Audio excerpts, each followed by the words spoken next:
的介绍，我觉得每次听到人家介绍我的时候，我都有一点那种公开给你，公开给你，很不好意思。所以谢谢牧师这样的介绍。其实我们其实长期都是住在北美，那大部分我都是在跑北美的华人教会。那我不知道你们对北美的华人教会熟不熟悉？其实，在北美大部分的教会都是差不多100多人左右，所以资源都很少。那很多时候在去教会服侍的时候，敬拜团队可能就是钢琴，然后一个歌手。所以这几天来到这边，看到你们有这样子丰富的敬拜团队，这么卓越的乐手跟歌手，然后今天呢又有听到诗班，然后又有弦乐四重奏。牧师，我可以带他们一起到美国去吗？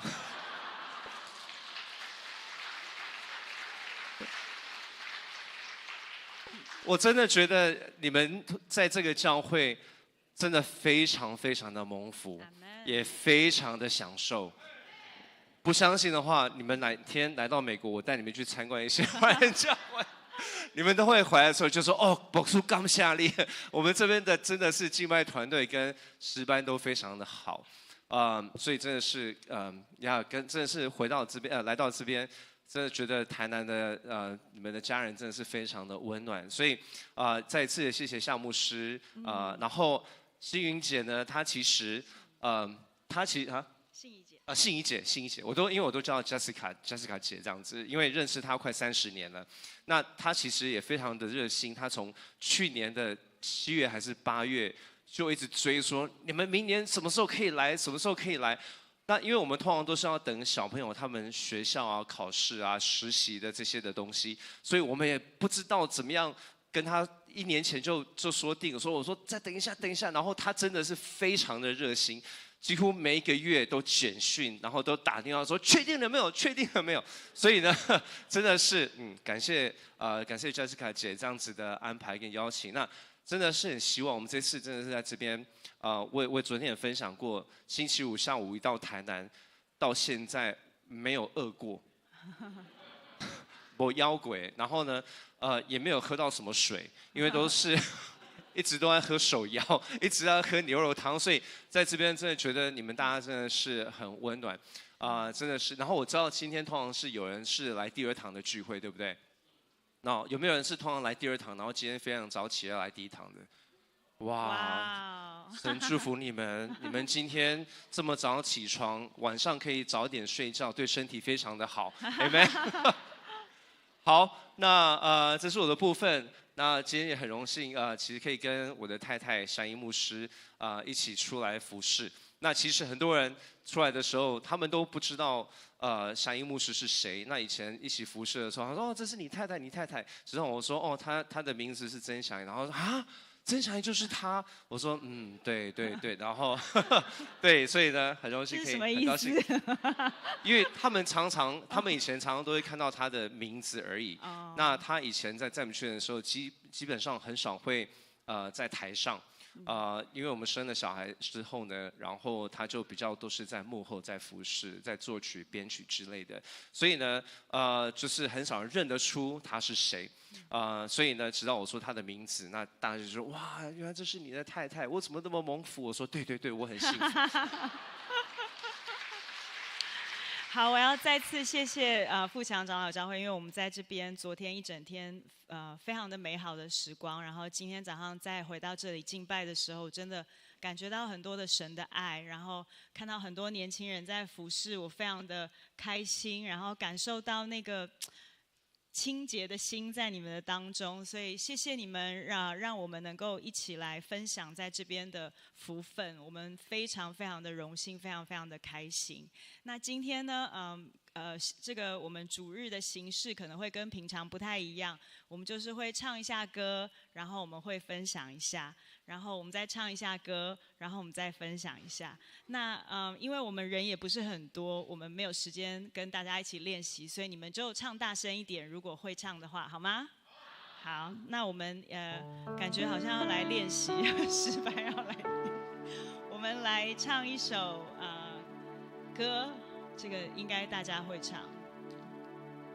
来，你是我主，引我走这一路，高山或低谷，都是你在保护。万人中唯独你爱我，认识我，永远不变的应许，这一生都是祝福。来，你们来唱哦，来。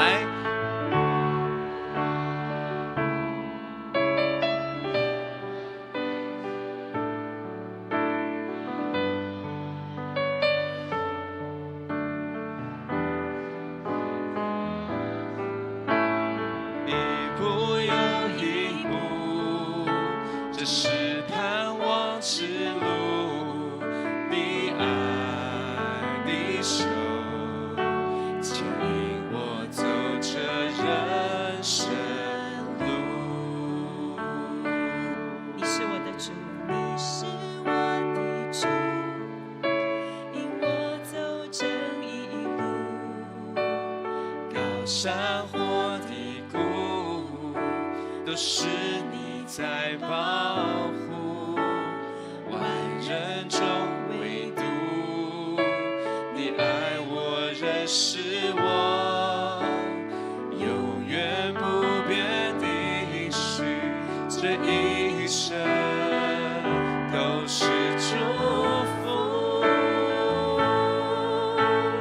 一步又一步，这是恩典之路，你爱的手将我紧紧抓住。一步又一步，这是盼望之路，你爱的手牵引我走这人生路。你爱，你爱，你手牵引我走这人生路。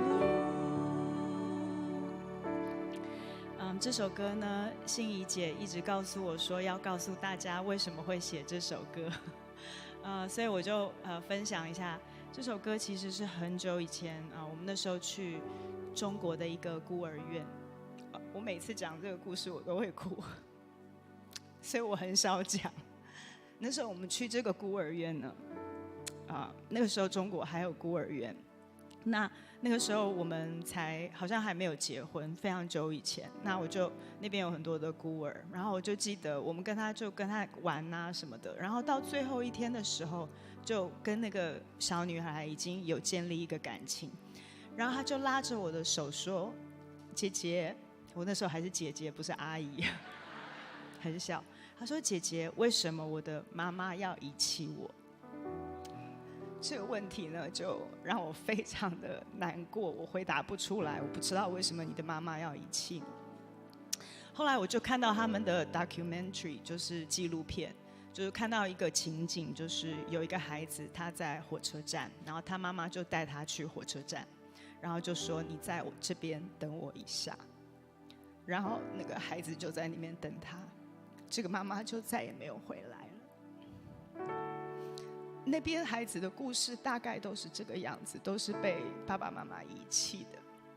那我回去以后，我觉得 Who am I？ 我是谁？我什么事情都没有办法为他们做。我就回到了美国，我就开始想着这个孩子，我就开始想着这个问题，说为什么他的妈妈要遗弃他？我想说，我什么都不能为你做，我只能为你祷告。所以我就开始为着这个孩子来向神呼求。我说：“神，我不知道为什么妈妈要遗弃他，但是主啊，你可不可以看顾他们？”我就开始一直的在呼求，呼求到一个地步，我突然听见神说：“你现在要将你的呼求改成为一个宣告。”他说：“这一步一步的路，虽然看起来非常的黑暗，但是这些孩子因为有耶稣，这条路会是光明的。”他说这些孩子的路看起来虽然是都没有盼望，都是辛苦，他说：“但是因为我的缘故，他们的生命会是恩典之路。”然后天父就问我说：“你相信吗？”问我，我说我很难相信，但是我要把这个话语给宣告出来，我要不断的宣告他们的路是盼望，是恩典的路。虽然在人看来，在我有限的头脑里，我无法了解怎么样它会是一个恩典之路。所以今天你如果看到这个歌词，他说：“你是我的主，引我走正义路。”高山或低谷，讲的是这一群孩子都是他在保护，这是我信心的宣告，因为我肉眼看不见任何的保护，是吗？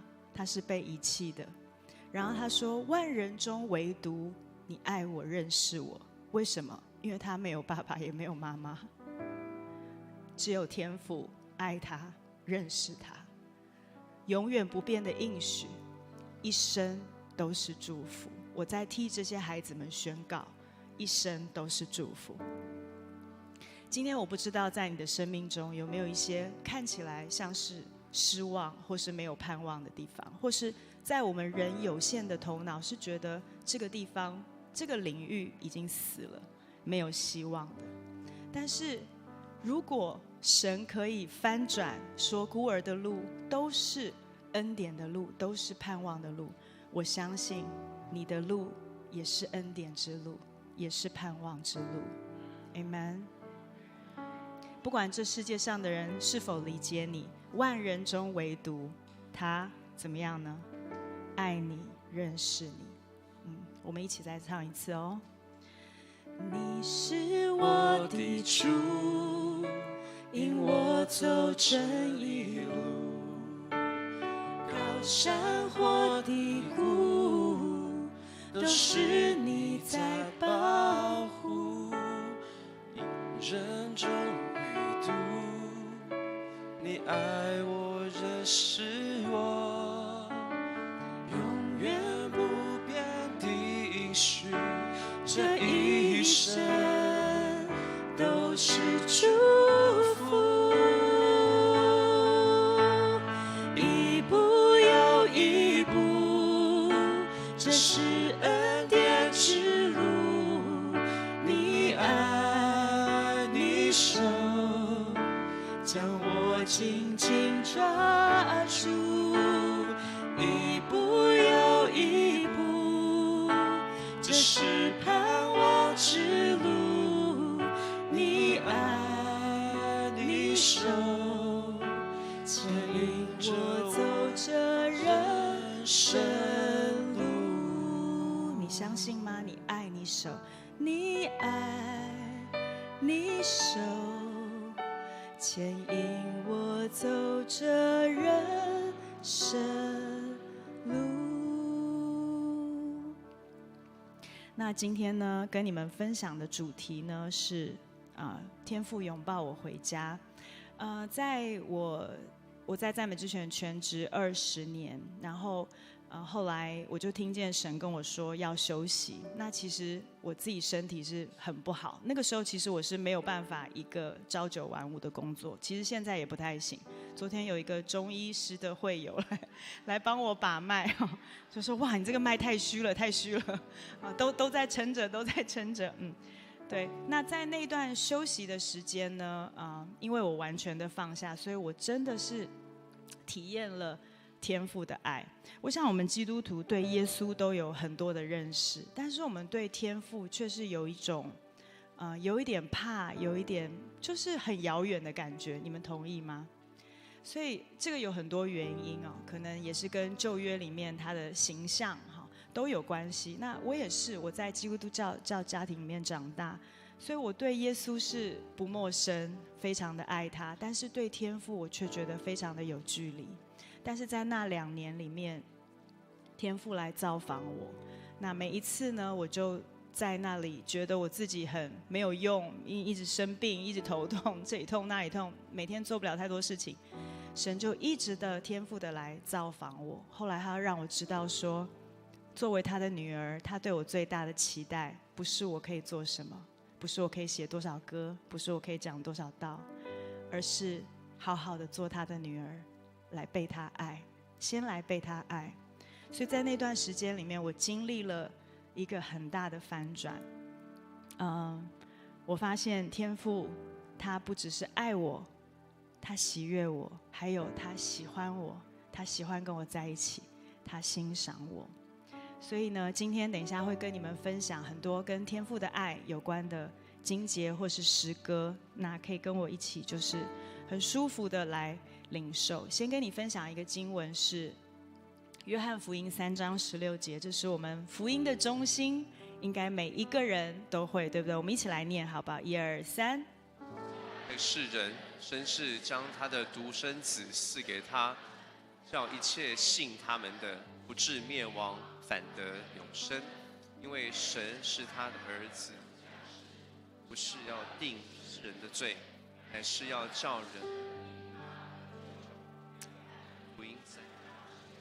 阿们。神爱世人，这个神其实就是天父，他将他的独生子赐给我们，是为了爱我们的缘故，是为了让我们永远不再与他的爱隔绝。幔子已经裂开了，我们可以坦然无惧的来到施恩宝座前。我们在座有多少人是父母亲？可以跟我挥挥手吗？耶，父母亲。我们有多少父母亲会为着任何人去牺牲我们的孩子？不会，对不对？不会，完全不会。常常有的时候，我的孩子受到任何的委屈，可能他们自己也有错，可是我是一个妈妈 bear， 就是一个熊妈妈，我就会说谁欺负你，妈妈打电话去，我去帮你伸张正义，这样子。做父母亲的完全不会忍心看到自己的孩子受伤，你宁愿去为他担这个苦，对不对？但是天父他为了爱你的缘故，他牺牲了他的独生子耶稣。当耶稣在十字架上说成了，说父啊父啊，你为什么离弃我的时候，我不敢想象天父的心是多么的伤痛，他也在痛。常常我们知道耶稣很痛，但是天父也很痛。那你知道为什么吗？是为了你的缘故，是因为他爱你，你值得，你配得他这样做，你是他的宝贝。再跟你分享一个经文，是以弗所书1章4节，我念给你们听。就如神从创立世界以前，在基督里拣选了我们，使我们在他面前成为圣洁，无有瑕疵。神在创立之前就已经拣选你，就已经爱你。创立世界是有多久呢？最古老的行星，网络上说有100亿年之久，所以创立世界呢是比100亿年还要久。所以 that means 那意思是什么？在100亿年前，你就已经在天父的心上了。他对你有一个非常深、非常远的计划。你绝对不是孤儿，你不需要靠你自己的双手来打拼，因为你有一个爱你的天父。我们接下来呢，跟你们分享这首歌。如果你会唱的话，可以跟我们一起唱。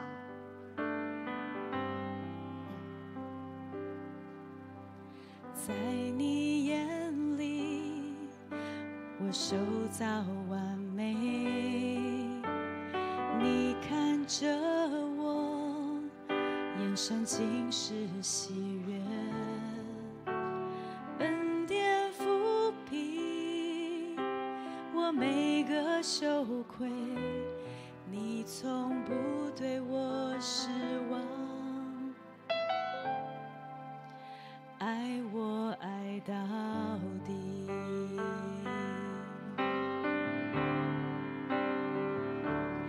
天父，你爱我，深深爱着我，为我牺牲独生爱子耶稣。天父，你爱我，创世间已爱着我，我不再是孤儿，我有爱我的天父。在你眼里，在你眼里，我塑造完美。你看着我，眼神尽是喜悦，恩典覆庇我每个羞愧，你从不对我失望，爱我爱到底。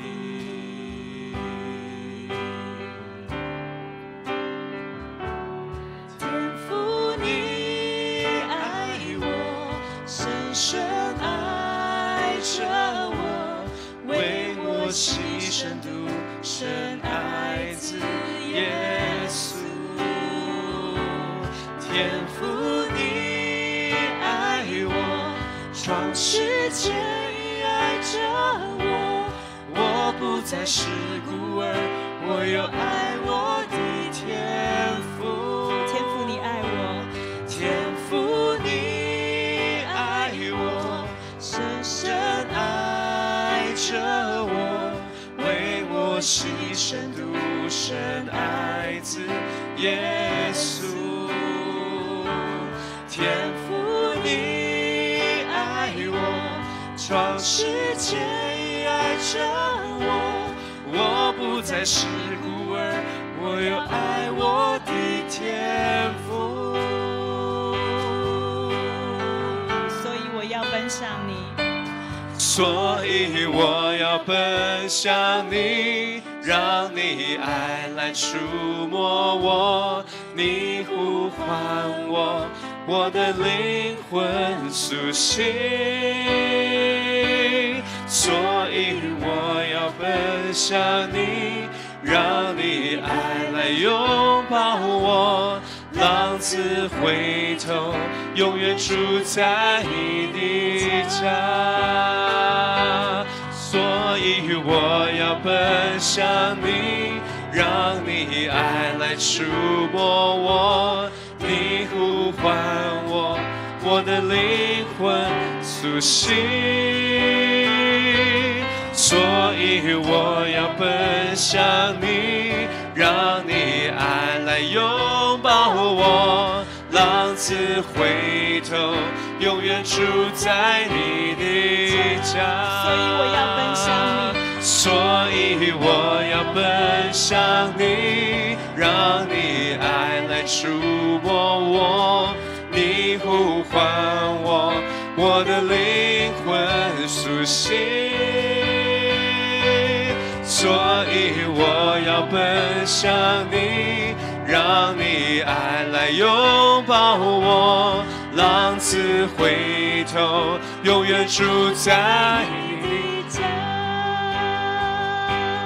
天父，你爱我，深深爱着我，为我牺牲独生爱子耶稣。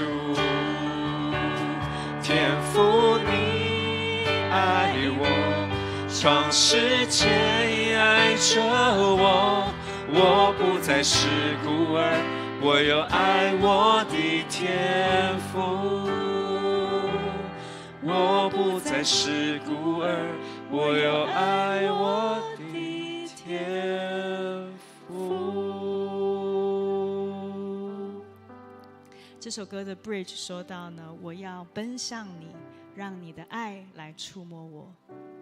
我要奔向你，让你的爱来拥抱我。我们可以随时随地的来奔向他，因为知道呢，他的双手永远都是张开的。在浪子回头的故事里面，你们都有听过这个故事吗？有吗？有。OK， 这个小儿子他要跟父亲要家产。你们如果在现在的社会，有没有人敢现在去跟爸爸要家产？很可怕的一件事，对不对？所以当时在跟爸爸要家产这件事情，其实就是在暗示说他的爸爸已经去世了，其实是对他爸爸一个大不敬，一个咒诅。那什么样的爸爸？这个爸爸还是把家产给了他一半。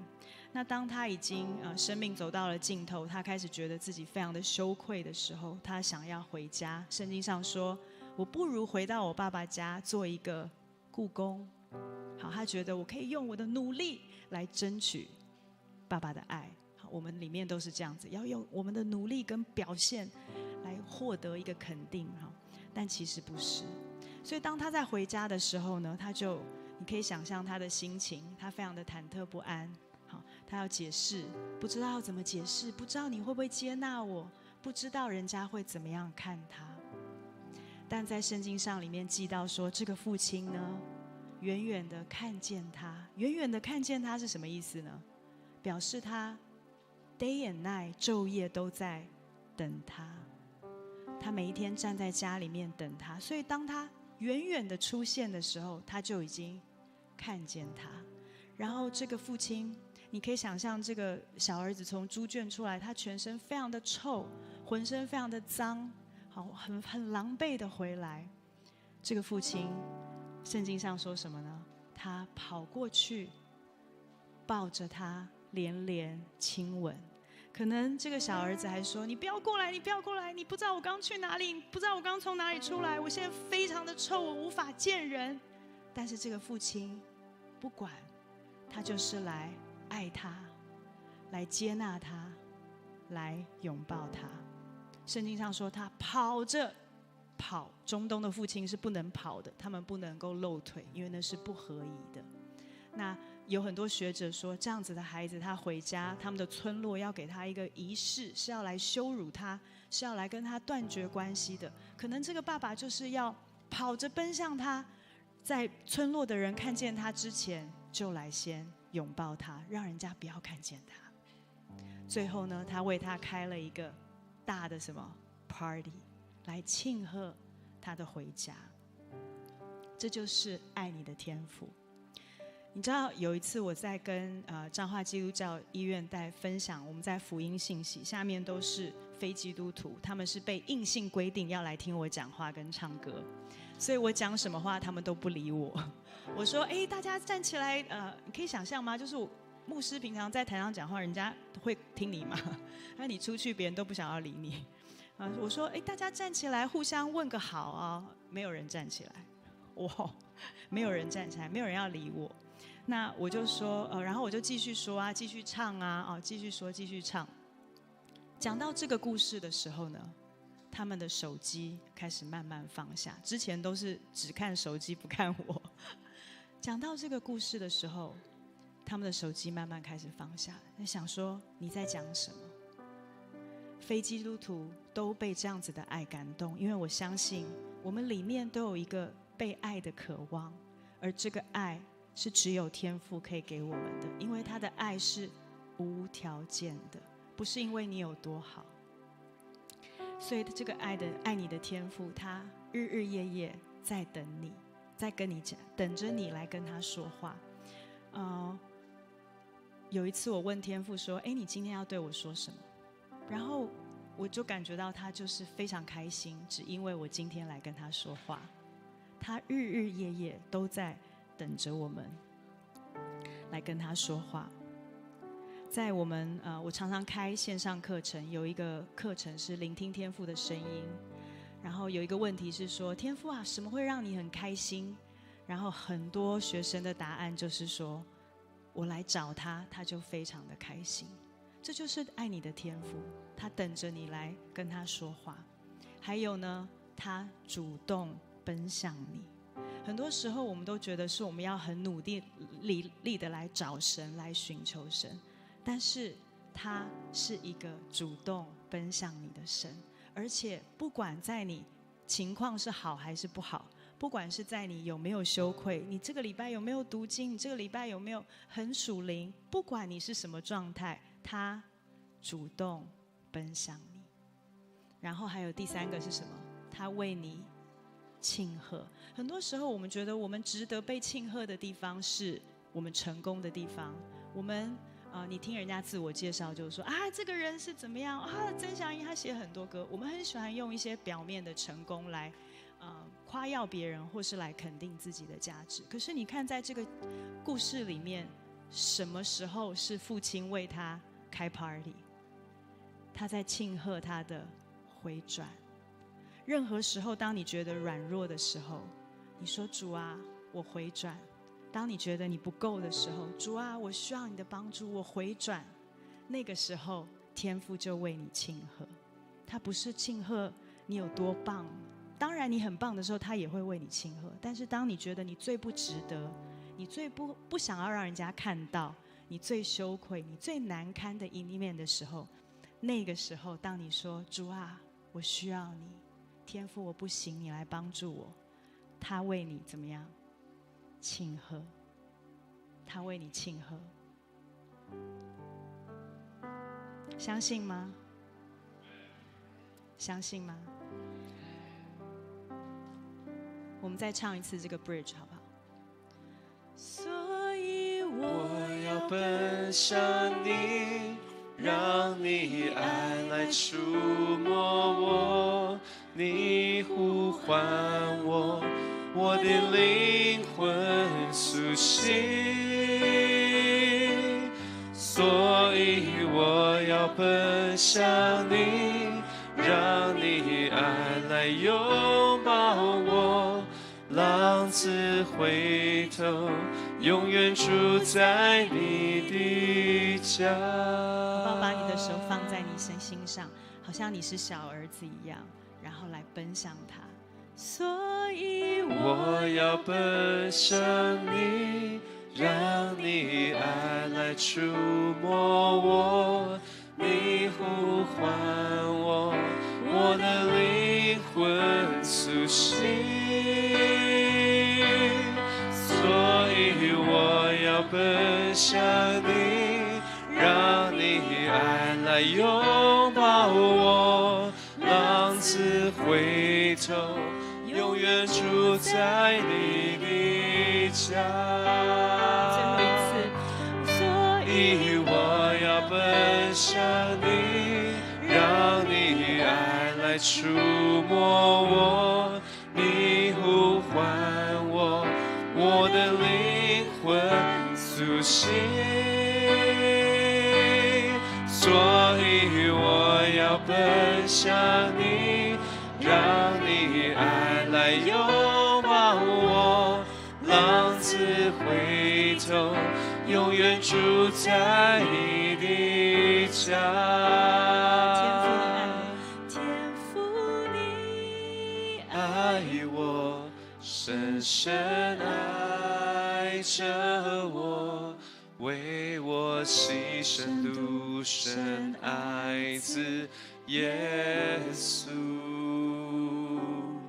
天父你爱我，创世界也爱着我，我不再是孤儿，我有爱我的天父。我不再是孤儿，我有爱我的天父。好不好？对你自己来说，我不再是孤儿，我有爱我的天父。我有爱我的天父。那么我刚刚说，我们常常都会觉得耶稣比较亲切，可是天父就没有这么亲切。有一个跟天父的爱相反，一个很大的阻力呢，是这个世界上的表现主义。我们习惯的用表现跟成就来衡量一个人的价值。那在这个世界的影响里面，我们也自己这样来衡量我们自己。很多时候，在这个教育系统，或是在甚至是父母的价值观，或是在同侪，或是老师的言语里面，这是一个量化的世界，永远我们都在被比较，所以我们不知不觉的，我们也这样子的来定义我们自己。这个成绩好不好，对不对？你上什么大学？你拿到了什么工作？你开什么车？你年薪多少？对不对？名片上写的是什么？然后这些东西带给我们自信，但是也让我们自卑。甚至是当我开始做 YouTube 的时候，就会开始大家说，哎，那个 YouTube channel 有多少人看，对不对？然后现在年轻人一看社群，第一个就会先看说他有多少 followers， 他有多少的追踪，对不对？订阅。所以这个世界不停的在拿我们做比较，甚至是我们是传道人，有的时候讲道，我们也会不小心也会比较啊，觉得哎，他讲道，为什么子俊牧师下面的人都笑成那样，对不对？为什么我讲道都没有人要理我？会不会？你是讲道的时候通常都是哭，可是我也想要他们笑啊，对不对？好，或者是我们帮人家祷告，哇，先知祷告他比较有用哎，他祷告人家都会哭，对不对？我祷告人家都不会哭。在我们的每一个领域，我们都在比较。也许是你比较强的领域会比较，也许是我们比较弱的领域，我们也会比较。人的一生都想要有用。我记得那时候我外婆快要去世之前，她活到90几岁，但她90岁的时候，她就开始跟我说：“哎呀，我老了啦，我没有用了啦。哎呀，我老了，我没有用了。”那个时候我听见她这样讲的时候，我很想要安慰她，但是我觉得我好像没有什么言语可以说到底什么是有用，到底什么是有用。我也听过很多退休的人来跟我讲说：“哎呀，我们退休了啦，但是我们还是想要就是证明我们自己是有用的这样子。”很多时候，甚至在服侍的时候，那个成就感也成为我们价值的来源。所以以至于我们一旦停止服侍，我们就会觉得我们没有用，或是我们不够好。下一个 slide， 这个世界告诉我们，有表现才有价值，有成就才有被爱的原因。这个世界告诉我们要有用，然后用能力来衡量我们。但是我们真正的身份价值，如果你今天只能听到一句话的话，你的身份价值在天父的创造、天父的拣选，还有耶稣的宝血。天父创造你，你是他你想想看，你是全能至高者的儿子跟女儿，哎，你是何等无比的尊贵，你是照着他的形象而创造的。他创造你有一个目的，有一个独特的拣选，为了要治理这个世界，你有一个独特的呼召，他对你是独特的拣选。你的价值在天父的创造，天父的拣选，而这个拣选是创世之前就已经拣选的。而为了要挽回你、赎回你，他让耶稣为你死，他留下的宝血是你价值的根基。我们成为基督徒以后，我们的价值不再跟这个世界上一样，我们的价值是从天父的拣选、耶稣的宝血来的。世界告诉我们，上一个 slide， 世界告诉我们要先有成就，你就重要了，然后你就有这个身份，你有了这个重要的身份，你才会被人家接纳，你有面子，你抬得起头来。但是福音告诉我们什么呢？下一个 slide， 你已经被接纳了 Amen。 你跟你自己说，我已经被接纳了，我已经被接纳了，我已经被接纳了，我已经被接纳了。你已经被接纳了，你在神的国度里有身份，你是天父的儿子、天父的女儿，你是继承人，也因此你非常的重要。当你已经知道你很重要的时候，你再去做任何的事情，那是从你身份根基出来的一个流露。我知道我很重要，所以我服侍，所以我知道我被爱，所以我把我的爱流出去。我知道神给我福气恩典，所以我愿意用这个恩典来服侍他，而不是因为我需要肯定我的价值，因此来服侍，来做事。当神跟我说，你知道你多做一点，我也不会爱你一点，你少做一点，我也不会少爱你一点的时候，我非常非常的讶异，因为我从小被要求，我从小学就被要求考试要10名以内，我相信台南的，我看到这么多音乐人，学音乐的，我们小时候应该都蛮苦的吧？我从小是要10名以内，然后如果超过1名就要被打一下，所以我是在极端的一个恐慌里面长大的。那我就是从小我习惯性的就是要用我的表现来证明我自己是被爱的。所以到底什么是有用？我跟你们分享一个故事，就是在我休息2年的时候，我是就都没有做事了嘛。那时候其实我也一边在休养我的身体。那我的先生跟我的儿子呢，回来就会问我说：“哎，妈妈，你今天做了什么啊？”然后呢，他们可能没有什么不好的意思，那我就说没做什么啊。他们就会说：“我看你都在滑手机的感觉哦。”然后或者就是说：“哎，我们家有，他说，哎，好像从这个椅子坐到这个椅子，然后坐到这个椅子。但是没错，我真的就是一直在换椅子，在躺。他就一直每天就会，哎，妈妈，你今天做了什么？这样子。问到了，有一天我就非常不开心，我觉得他们在暗示我没有贡献，我觉得他们在暗示我对这个家里没有贡献，这样。然后我就很生气，我就开始说，你为什么要每天都在问我做什么呢？对不对？然后他就很无奈，他就说：“你这么生气，你要不要去问一下神，你到底为什么这么生气？”好，我们昨天有分享很多，当你有一些情绪的时候，你要来问神，对不对？昨天有在吗？有一些人有在，对。好，那我就去问神了。我说：“神啊，我为什么那么生气？”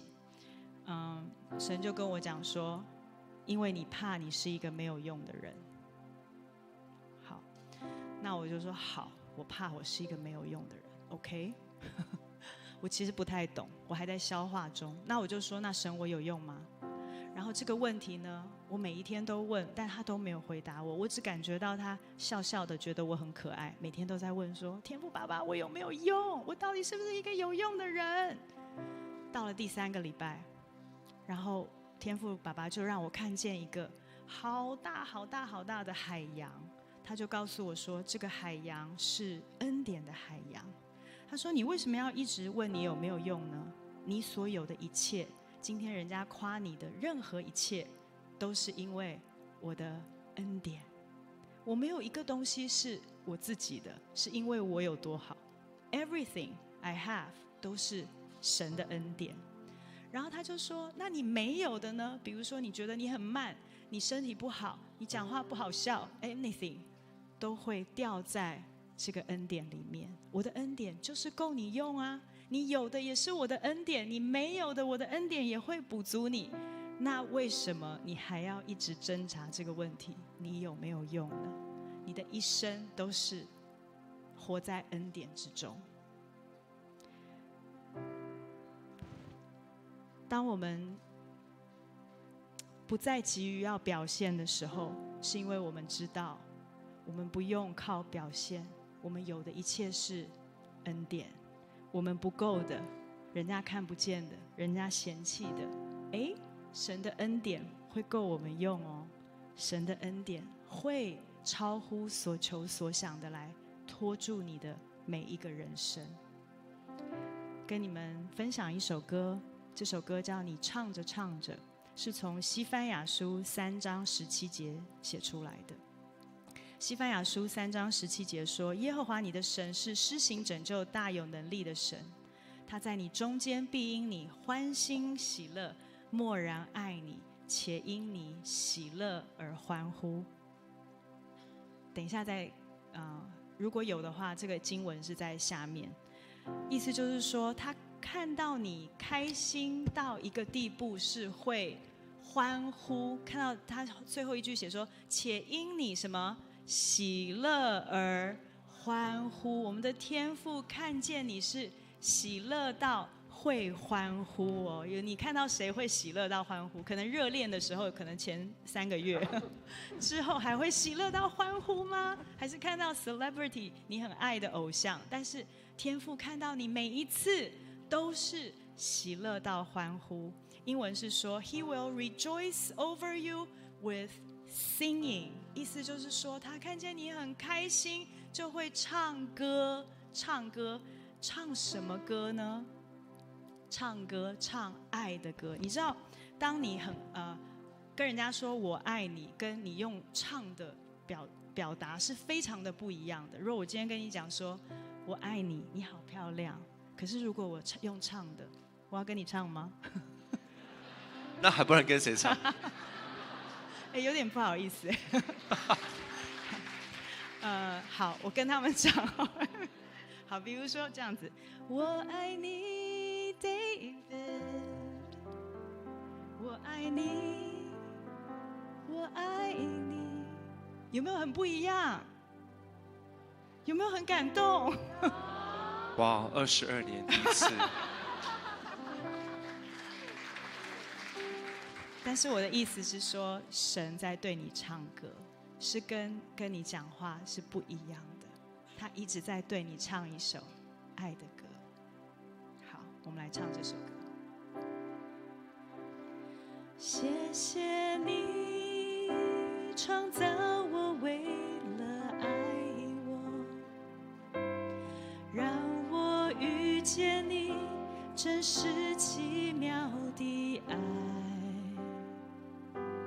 世上怎会有人如此深深地爱我，了解我心深处，唱着爱的歌。重来哦，谢谢你创造我，为了爱我，让我遇见你真是奇妙的爱。世上怎会有人如此深深地爱我，了解我心深处，唱着爱的歌。你唱着唱着，唱着你对我的爱。你唱着唱着，唱着一直和平安。你唱着唱着，我使你欢欣快乐，唱进我灵魂深处。谢谢你，我们一起来唱哦。谢谢你创造我，为了爱我，让我遇见你真是奇妙的爱。世上怎会有人如此深深地爱我，了解我心深处，唱着爱的歌。世上怎会有？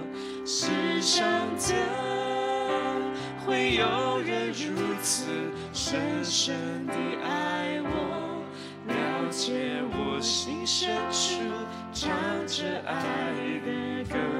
再来一次，世上怎会有？世上怎会有人如此深深地爱我，了解我心深处，唱着爱的歌。你唱着唱着，你唱着唱着，唱着唱着，你对我的爱。你唱着唱着，唱着唱着，这一直和平安。你唱着唱着，我使你欢欣快乐，唱进我灵魂深处。你唱着唱着，你唱着唱着，唱着你对我的爱。你唱着唱着，唱着医治和平安。你唱着唱着，我使你欢欣快乐，唱进我灵魂深处。着唱着，唱着你对我的爱，你唱唱着唱着，唱着一直和平安。你唱着唱着，我使你欢喜快乐，唱进我灵魂深处。我是天父的喜悦，我是天父的喜悦，我是对自己来唱。天父的喜悦。感谢天父，他对我们唱的歌，不是说你要再好一点，你要再努力一点，你要再勤奋一点。他对我们唱的歌是一个爱的歌，是一个充满盼望的歌，是一个情歌。诗篇139篇17节说：神啊，你的意念向我何等宝贵，其数什么呢？何等众多，我若数点，比海沙更多。我睡醒的时候，你人我同在。他对我们的意念比什么还要多？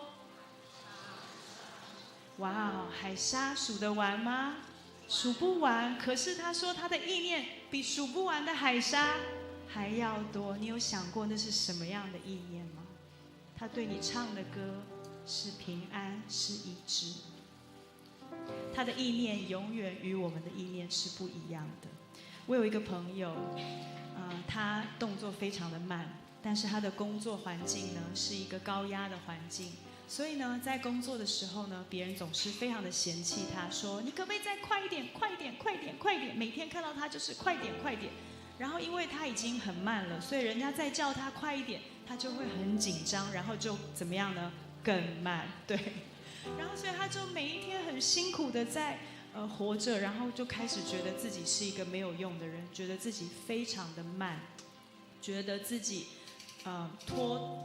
拖累这个团队，然后觉得自己是一个很没有用的人。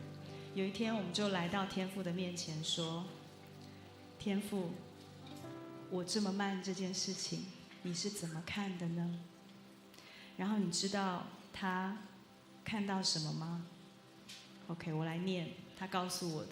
他说：我看见我正在儿童公园玩沙子，正在慢慢地雕塑自己的城堡，可是我却没有听到有人催我，没有人叫他快一点，反而看到耶稣蹲在旁边看着我，跟着我一起笑，一起玩。我听到他跟我说：我很喜欢跟你一起相处。然后耶稣说：你慢慢来的时光，让我可以有更多的时间来跟你相处。哇哦，他觉得自己是缺点中的缺点，慢，但是神却跟他说：你慢慢来的个性，让我有更多的时间与你相处。在我们的心中，我们永远很多的不足，我们永远很多的差劲，不达标，不够。但是在天父的眼里，永远有另外一个角度是让你惊讶的，因为你是他创造的，让他会让你知道他如此的享受你，欣赏你。下面一个 slide， 我们需要的肯定和欣赏，还有鼓励，都在爱我们的天父里面。每一个对自己负面的想法，天父都有他喜悦你的想法，来与他的想法交换。这个世界上不可能有人完全了解你的，是不可能的。但是天父他每一个细节都了解，每一个情绪他都接得住。 Amen。 你相信吗？相信。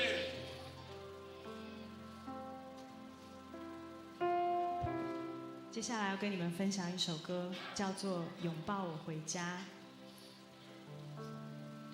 我刚刚跟你们说，天父的爱相反的，有一个是表现主义，那另外一个很拦阻我们来经历天父的爱，其中一个是我们的原生家庭。那很多时候，在原生家庭里面，有一些人是很幸福的，但也有一些人是不幸。就像我遇到的孤儿，他心里永远就会有一个被遗弃的感觉。那这首歌，我希望能够让在原生家庭里面没有得到肯定、没有得到理解的，能够知道说，在天父的家里面，一切都会被恢复，天父的爱能够救赎你。你在家里面想要得到的理解跟肯定，天父会来告诉你。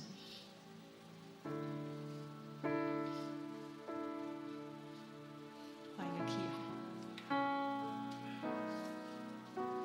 在天父的家，一切都恢复。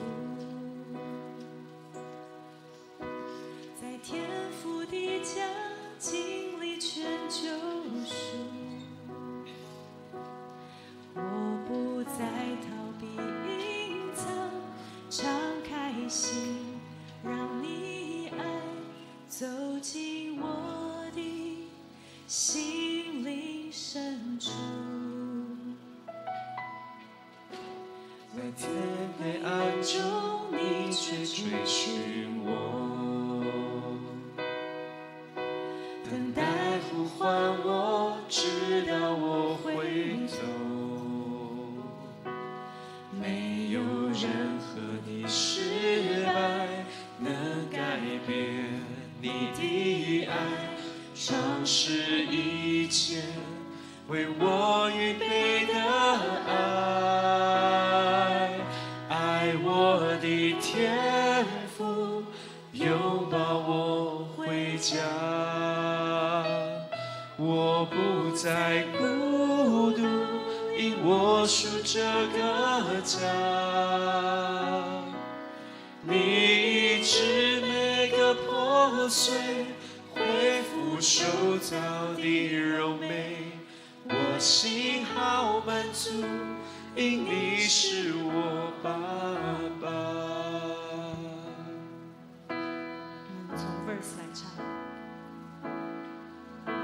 在天父的家，一切都恢复。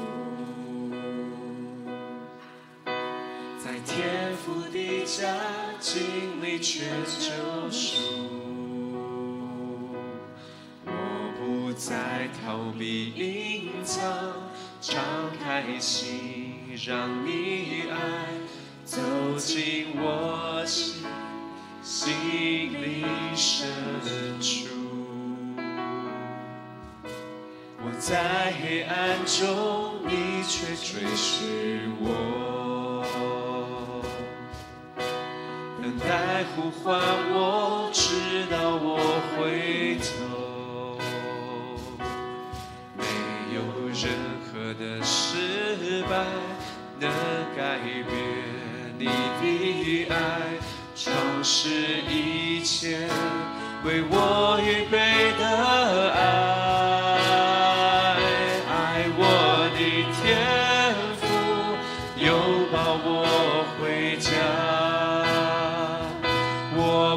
在孤独，因我属这个家。你医治每个破碎，恢复受造的柔美，我心好满足，因你是我爸爸。我的天父，拥抱我回家。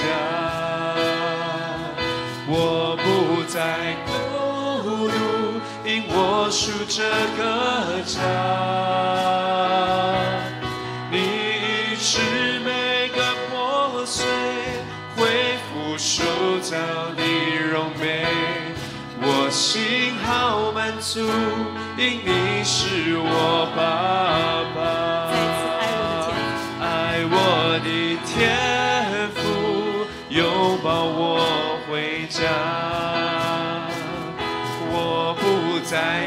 孤独，因我属这个家。你医治每个破碎，恢复受造的柔美，我心好满足，因你是我爸爸。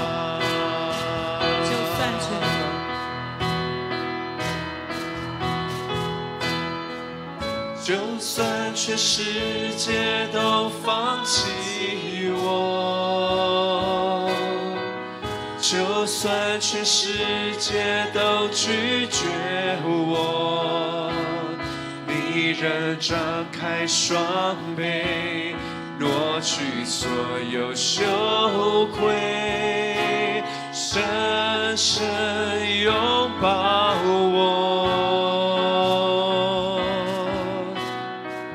创世前你已拣选了我，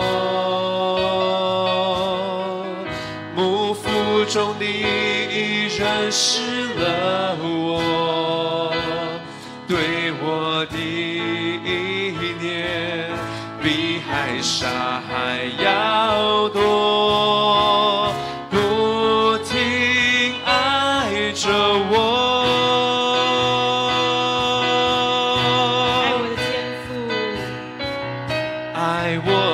天父拥抱我回家，我不再孤独，因我属这个家。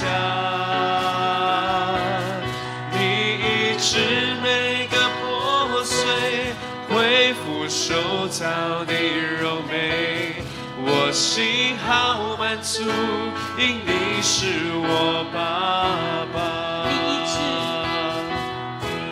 是每个破碎，恢复受造的柔美，我心好满足，因你是我爸爸。医治每个破碎，恢复受造的柔美，我心好满足，因你是我爸爸。天父创造我们的时候，我们是柔美的，我们是自由的，我们是喜乐的，我们是开心的。但在这个世界里面充满了罪恶，所以我们在受到伤害的同时，我们也不断的在伤害别人。但是我相信，当我们回到天父的家的时候，他要医治每一个破碎，让我们恢复到我们受造的柔美。Amen。阿们，他要医治每一个破碎，在你觉得那是最破碎、最不堪的地方，相信我，神能够医治，而使用它成为一个最美的见证。阿们。我不知道你跟你的爸爸的关系是怎么样的。那刚刚牧师把我爸爸的身份讲出来。害我现在不太敢讲他任何的事情。但是我想他是非常的爱我的，我知道他是非常的爱我。但是我从小到大的确是蛮被严厉的要求，所以我对他是非常的害怕。但是呢，我又极端的渴望他来肯定我。我记得我小时候会做很多事情，就是想要。爸爸，你可不可以看看我？然后我会说，爸爸，你看，你们看小孩子哦，小孩子在小的时候，他是不是都会说 ，Daddy look at me， 看我，他就会做一些事情，然后要你去看他，对不对？那是我们每一个人原始的渴望。但是到一个境界，我们长大了，我们发现，人家也没有很想要看我们，或者是说别人也看腻了，没有人就是。会有点厌烦，一再而再的来要肯定你、夸奖你，然后也觉得说，你需要成长什么的。但是我要跟你分享的意思是说，其实我们里面的渴望是要被爸爸看见，要被爸爸鼓励。所以呢，我小时候呢，也常常就是做很多事情，就是爸爸，你看我今天百科全书，我最讨厌科学，但是我会为了因为想要博得他的肯定，去把所有的百科全书都看完。所以呢，我在小时候是非常害怕他的。我等听到他的脚步声，我就会想要躲起来。那我跟你说，我超过10名就要被打一下嘛。有一次我就考了32名。哇，我觉得我后面的记忆是不记得，但我想我应该是没有被打到22下。但是你就可以想到说，我小时候的那种对爸爸又敬畏又害怕，然后又很想要他爱我的心。那所以我们的关系一直是我知道他爱我，但是没有说非常的亲密。那我每一次在路上看到有一些女儿会跟爸爸撒娇，我都好羡慕哦。然后还会就是直接就是亲爸爸这样，我说哇，我内心就是有一个羡慕这样。但我知道我的爸爸是非常爱我，那只是因为他们被带大的方式，还有他们所领受爱的方式跟表达的方式，爱的方式可能都跟我是不一样的。那在我领受天父的爱的这2年里面呢，我就里面感觉到很多我需要被肯定的那个渴望被满足了。所以呢，有一天呢，我们在家里是不会讲我爱你的。我们在家里，华人传统的家庭应该没有人在说我爱你吧？有吗？你们有吗？有啊，好棒哦！你们好幸福哦，好幸福。那但是在我们家里是没有的。他们对爱的表达可能就是供应，会让你读书，或者是请你吃饭，然后很多的这个爱的表达，但是我们不会用言语表达。那但是在我觉得我里面好像对爱的那个渴望也慢慢满足的时候，有一天我就跟爸爸说：“爸爸，我爱你。”那爸爸一开始呢也是有一点吓到了，所以他也不知道要说什么才好。但是在我们就是这样子说了好几次“爸爸我爱你，爸爸我爱你”，一开始我也是很困难，我要捏大腿的。但是好多次以后呢，我就发现我们中间的关系变得不一样，变得很亲密。他现在也会跟我说“我爱你”。这是过了1年的努力之后，就是我们双方都在努力，好像那个爱的流露的机关就被打开了。今天我们有唱到一首歌说：“父亲的心转向儿女，儿女的心转向父亲。”这是我相信天父的爱要医治我们这一个时代，让父亲的心能够转向儿女，儿女的心能够转向父亲。为的是什么呢？为的是你能够承接到你爸爸的产业。这个产业不是只是给我们自己，这个产业也有可能是金钱的，有可能是属灵的。但是这个产业的开关打开了以后，我们能够承接上一代的美好，我们才能够用在神的国度上，去祝福这个世代的人。父亲的心转向儿女，儿女的心转向父亲。因此我就写了这首歌《亲爱的爸爸》。我就想说，我们的父亲节也到了，那快要到了，我想要把这首歌送给所有在场的爸爸。那也是求神来医治我们的心，让我们也可以很自由的对我们的爸爸唱这样子的歌，《亲爱的爸爸》。好，那可以放卡拉吗？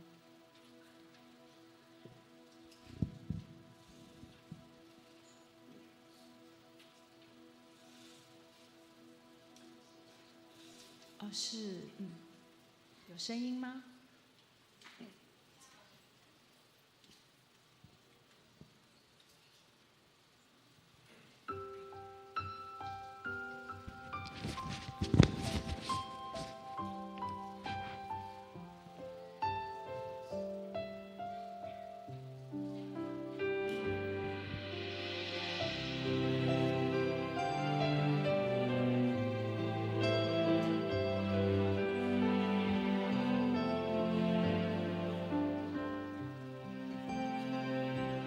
小时候你是我的偶像，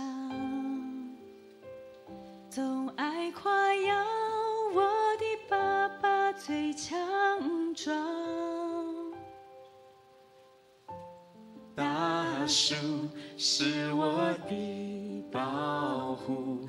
长大后，我也要像你一样。track 可以给我一点。谢谢你为我遮风挡雨，言辞不多，却是全家的肩膀。养育、栽培、供应和保护，长大后我才了解你辛劳。爸爸，亲爱的爸爸，谢谢你一生的付出，换我来照顾，换我来祝福，你是我永远的英雄。爸爸，亲爱的爸爸，牵着你的手陪伴到老，让我来承接你生命一切美好。我爱你，我的爸爸。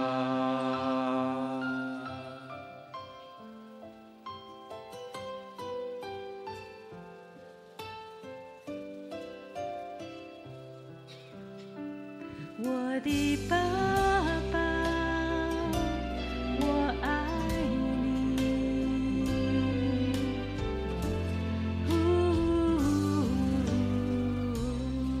一起来哦。小时候你是我的偶像，总爱夸耀我的爸爸最强壮。像棵大树，是我的保护。长大后，我也要像你一样。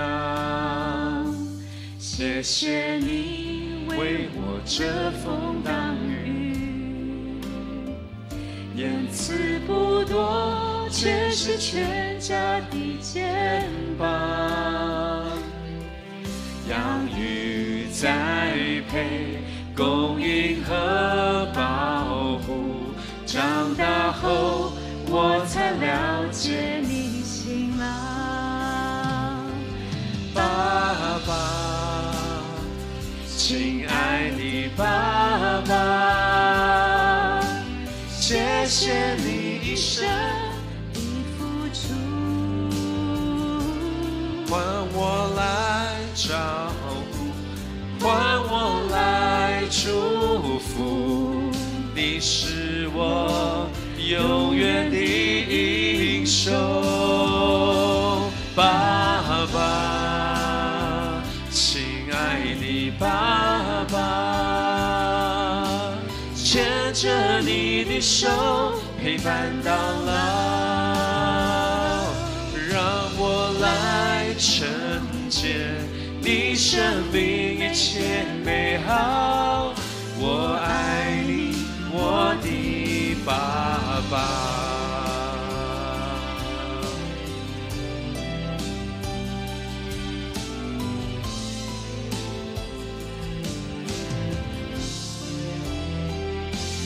爸爸，亲爱的爸爸，谢谢你一生的付出，换我来。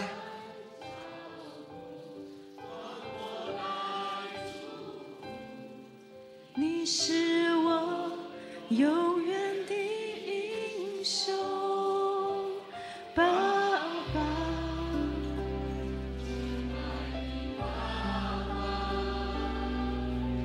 牵着你的手陪伴到老，让我来承接你生命一切美好。我爱你，我的爸爸。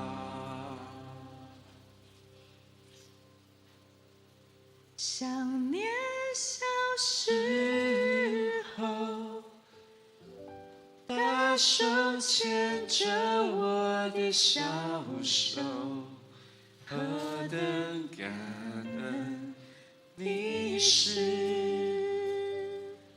我爸爸。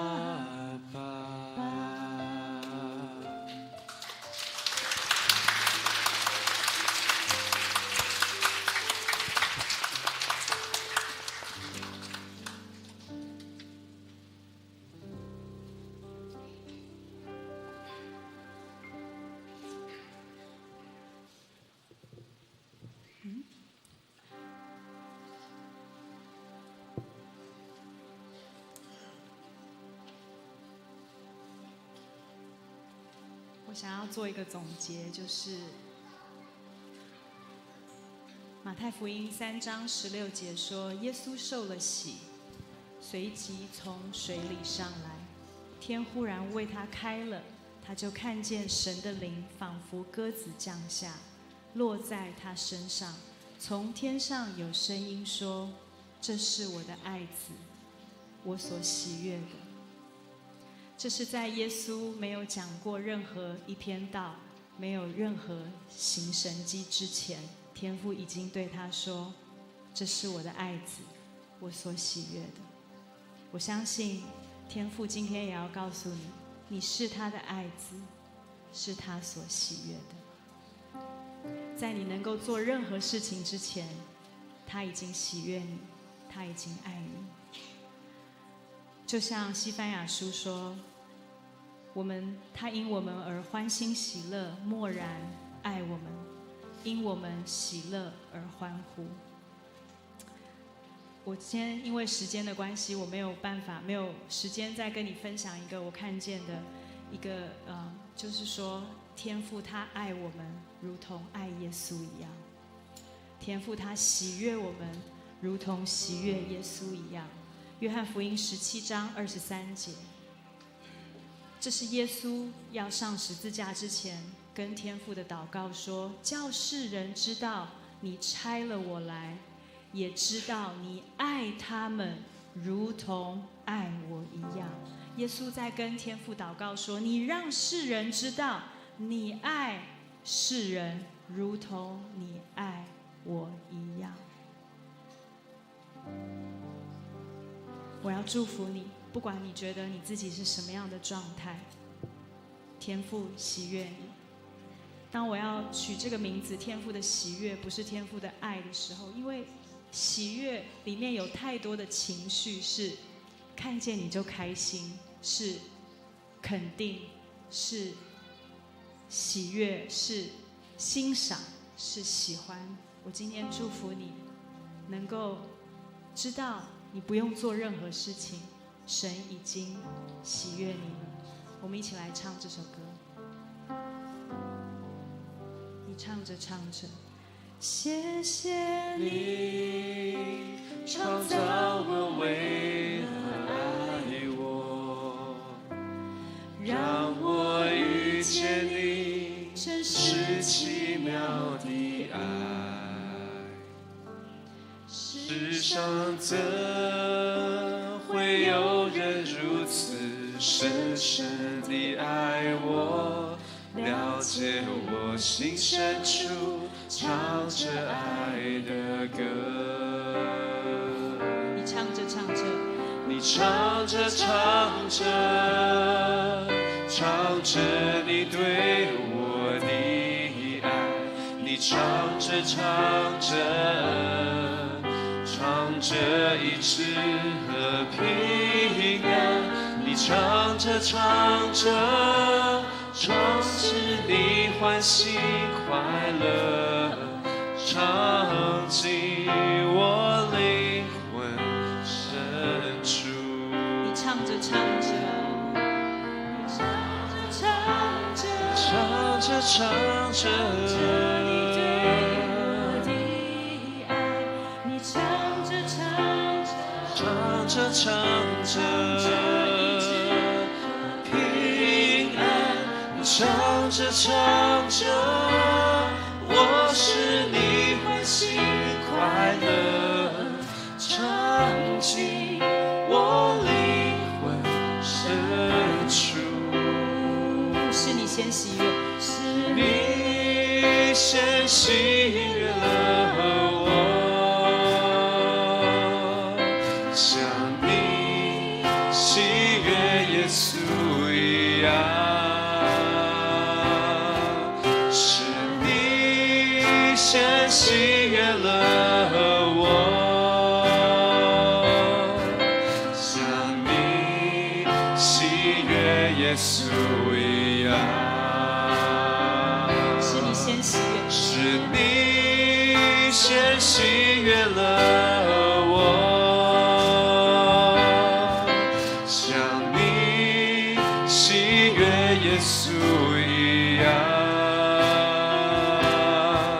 是你先喜悦了我，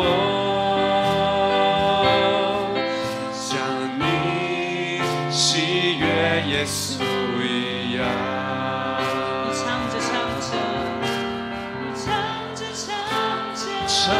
唱着，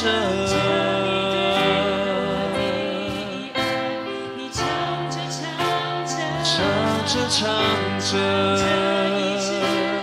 平安，唱着，我使你欢喜快乐，忘记我灵魂深处。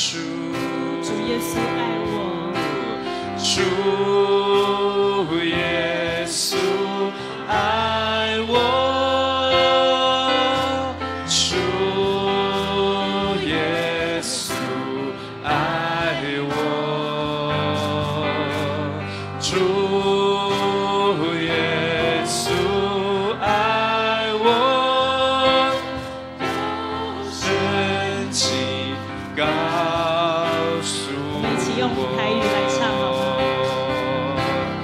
主耶稣听我，主耶稣听我，主耶稣听我，有心经告诉我讲。主耶稣听我，主耶稣听我，主耶稣听我，有心经。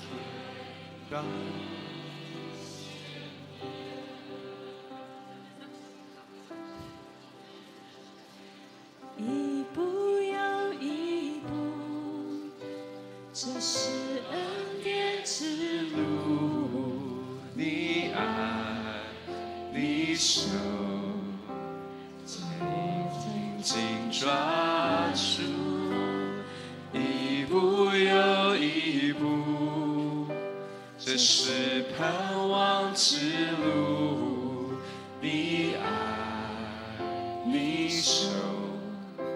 牵引我走这人生路，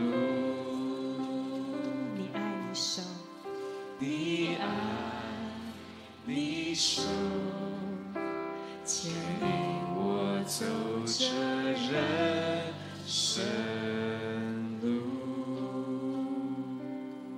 亲爱的天父，亲爱的耶稣，谢谢你。谢谢你爱我们，创世前就已经爱我们。谢谢你爱我们，没有任何的失败能够改变你的爱。谢谢你爱我们，如同你爱耶稣一样。主，这样子的爱是我们一生都无法完全理解的。主，我们只能说，愿你更多的来触摸我们。主，愿你更多的来拥抱我们。主，谢谢你。每当我们羞愧的时候，我们知道你的双手永远是张开的。每当我们软弱的时候，我们知道当我们回头，你就为我们庆贺。你就为我们开 party。主，谢谢你，你从来不是用表现来论断我们的神。主，谢谢你，你爱我比这世界上所有的人都更多。主，谢谢你喜悦我，欣赏我，喜欢我。主，我们要奉耶稣的名祝福每一个弟兄姐妹，还有我自己，让我们天天活在爱的里面，让我们知道我们不用做什么，你对我们最大的期待是来做你的儿子，你的女儿。在我们的里面不是孤儿的灵，有圣灵在我们的里面同证，我们是天父的儿女，我们是天父的儿女，我是天父的儿女。哈利路亚！这样祷告，奉耶稣基督的圣名，阿们。